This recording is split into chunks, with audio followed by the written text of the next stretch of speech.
for the Susan Taylor Podcast, where we discuss the yoga of mind, medicine, and healing. Author of Feeling Good Matters, Sexual Radiance, and the Vital Energy Program, Dr. Taylor imparts authentic knowledge and practical tools that inspire, educate, and empower us to be a healing force for positive change. So join us and take your life and our planet to the next level.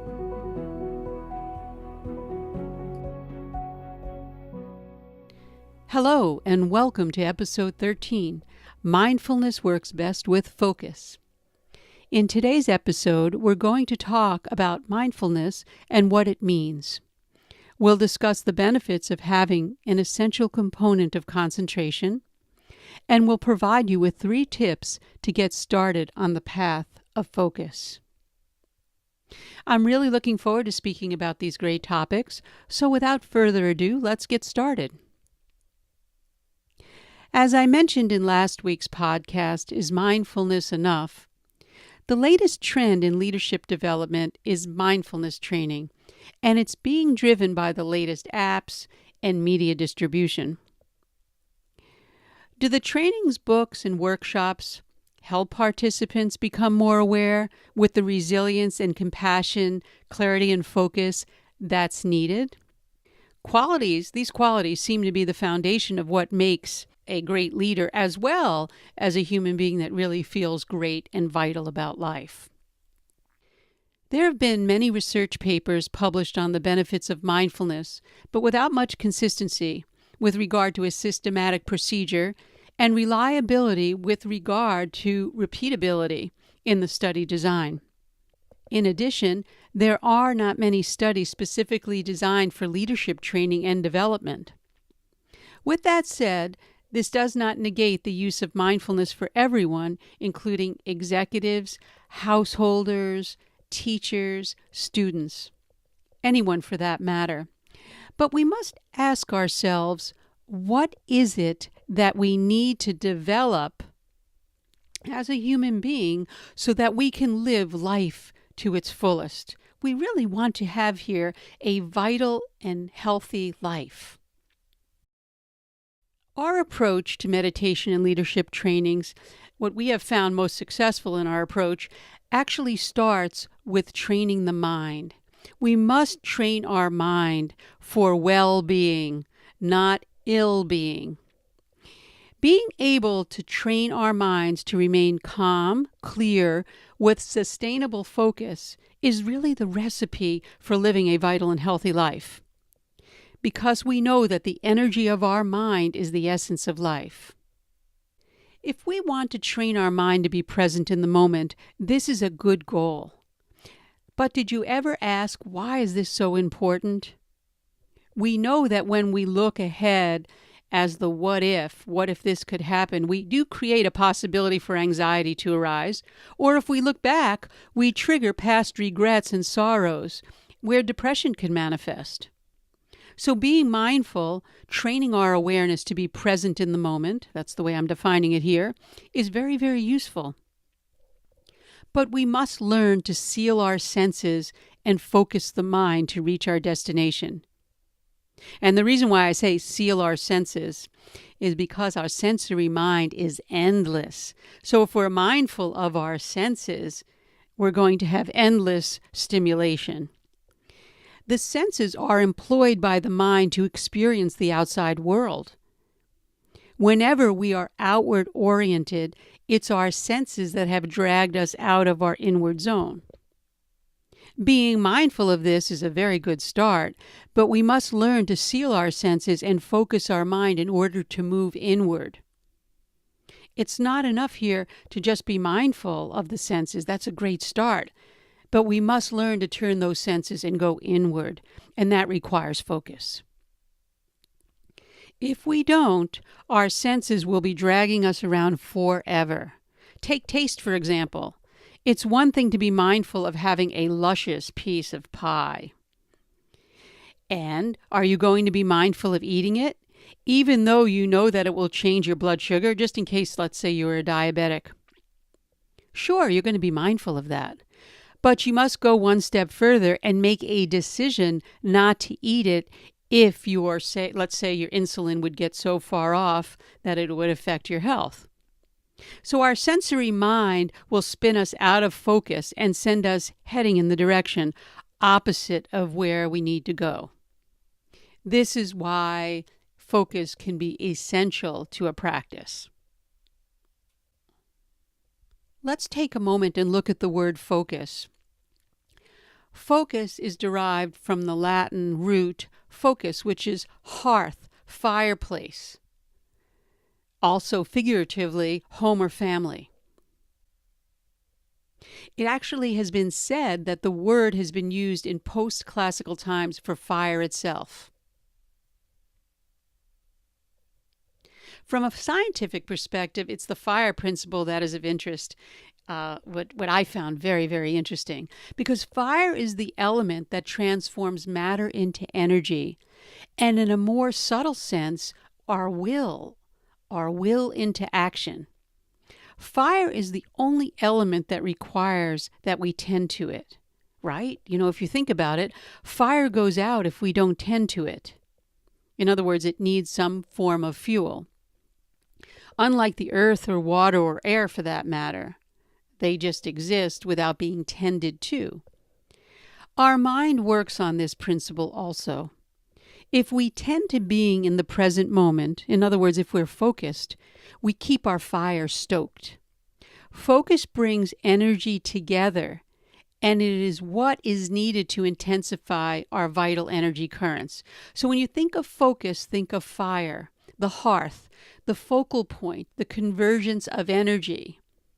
That heats up, and that's the fire. So fire, not necessarily if we're just talking about flames, but we're also talking about what does fire actually do.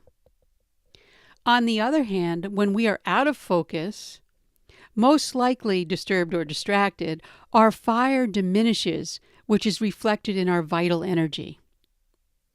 When we allow our mind to go astray, I call it our internal GPS from Feeling Good Matters. We talked about the internal GPS and how we can regulate that with our breath.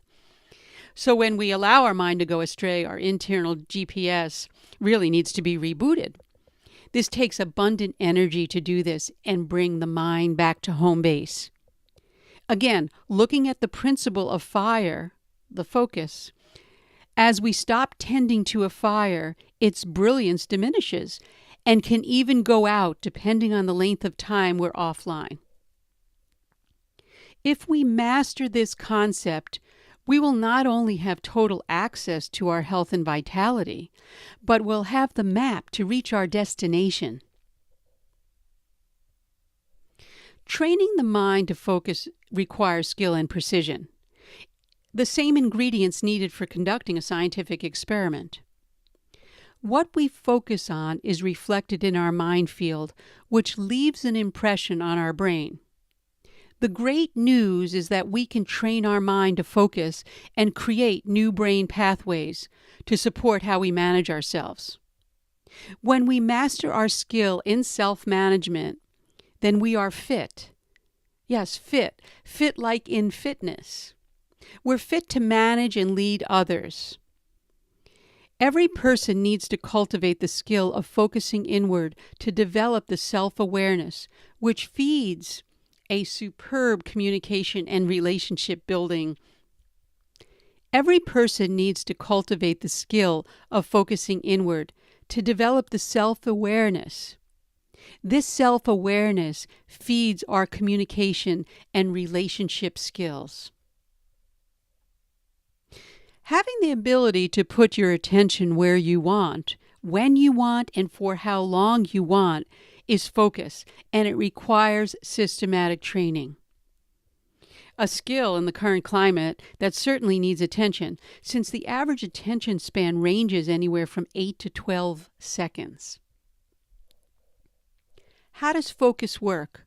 Well, multitasking may help us check off more things on our to-do list, but it also makes us more prone to error, more likely to overlook important information and cues, and less likely to learn by retaining our experiences in our working memory.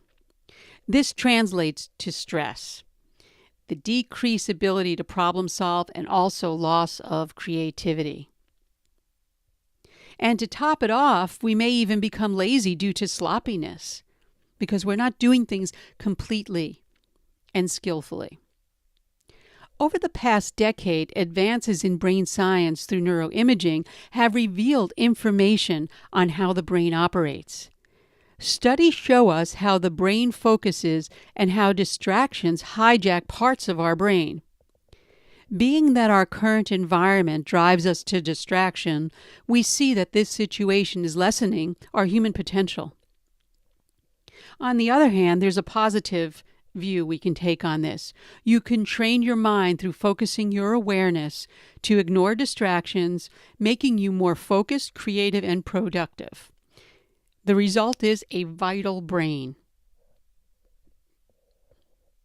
Here are 3 ways you can start to improve your focus. The first, remain calm. Consciously aware, living in the moment. That's my motto.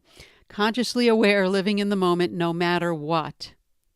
One of the strengths of good self-awareness is to be able to recognize when the mind goes wandering and be able to bring it back to home base at will. When we tune into our being, our real self, brain signaling changes than if we're just thinking and analyzing. The information that we access when we're totally in our self-awareness is far beyond the reach of everyday sensory input from the senses, as I spoke about earlier.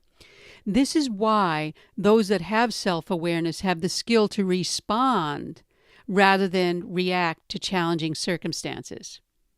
Therefore, remaining calm, we respond, we don't react. What you can practice is try bringing your attention to your breath at the space between the 2 nostrils.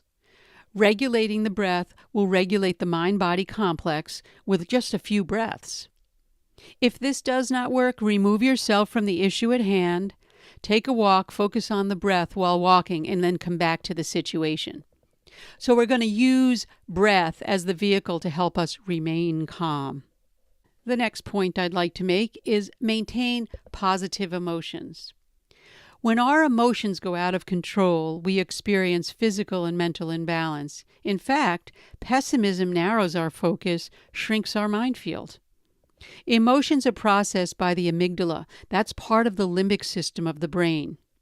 They are one of 2 almond-shaped groups of nuclei located deep and medially within the temporal lobes of the brain in the complex vertebrates, including humans. Research shows that the amygdala performs a primary role in the processing of our memory, decision-making, and emotions. With reference to emotions, the amygdala reacts powerfully to any negative emotion. And negative emotions, they're regarded as signals of a perceived threat. Functional brain imaging has shown that activation of the amygdala by negative emotions interferes with the brain's ability to solve problems or do other cognitive work, our thinking, if we have problems to solve or we have something to get done. On the other hand, positive emotions and thoughts do the opposite. They expand the brain and improve the brain's executive function and help us open the door to creative and strategic thinking. A simple way to shift into positive mode is to ask yourself, if everything worked out perfectly in my life, what would I like to be doing, or what will I be doing in 10 years? Take a moment and think about that to respond, and you may even put that in your daily journal. Dr. Richard Davidson is a neuroscientist from the University of Wisconsin, and he found that your brain's left prefrontal area lights up when your mind thinks of positive possibilities. So just by thinking, where do you want to be in 10 years? And put that in your mind. Write it down. You're sending positive possibilities. And then your amygdala will change and you'll be in the positive emotion. What you can do to practice. Again, I just gave you a practice. Write down what you would want to be doing in 10 years. You can also start your day on positive topics with some humor. The positive emotions that you create, these that are generated with humor or positive topics, They'll improve not only your brain function, but everybody's brain function that you're participating with, leading to a better home and work environment. And we know that no one wants to be around negativity. A third point as a tip to help with focus is, of course, learn to meditate. Meditation brings your awareness into focus with a systematic process that brings you from the outside to the inside. You'll discover that training this mind that you have access to focus is not that difficult. However, it does require practice. I'll speak about practice in next week's podcast, but for now, know that it does require practice. You would never expect to learn to play an instrument. Anybody out there playing instruments would know this without practice. So why do we expect to work with our instrument called mind without practice? We need to practice. And we need to tune it up. As when you go to an orchestra, and you've heard me say this before, we need to fine-tune between each set the strings so that those strings resonate and vibrate to their full capacity and potential. Meditation trains our mind to stay focused and helps with what scientists call our braking system. The braking system is that which keeps the wrong things from popping up into our mind. Well, meditation helps with that. Because scientists believe that the ventrolateral prefrontal cortex, that's a big mouthful, it's in the front of your brain. It lies behind your temples and blocks distractions. I say maybe yes, maybe no. Does the VLPFC, that's the way they shorten it, does it really do that? And as I say, maybe yes, maybe no.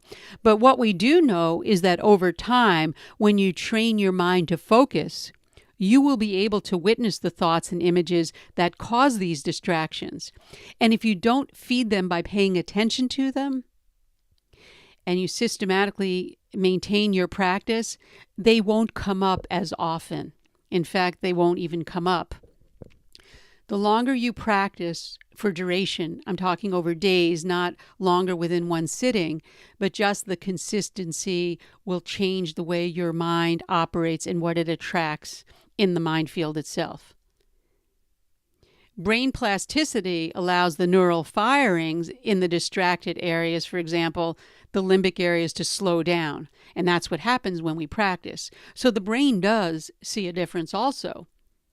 It's not going to have the neural firings that produce all these distractive thoughts because it'll be overridden by the prefrontal cortex region with the focus. What can you practice? To strengthen your brain pathways, supporting focus and attention, that's what we want to practice, learn to meditate for just 5 to 10 minutes a day. Just 10 minutes a day consistently will have profound effects on your mood, emotions, and your ability to focus. If you say you don't have time, I suggest make the time. For those who don't want to end up in the status quo, the message is clear. A focused person is not the person concentrating on their most valued possessions, most important career priorities, where they're going. They're not the most brilliant inventor, and they're not the one with the best achievements in corporate culture or even the best athletes. A focused person is one who has the skill of focus and has the ability to command the full range of their own awareness by understanding their inner feelings, controlling their emotional impulses, and being conscious of the self as opposed to self-conscious.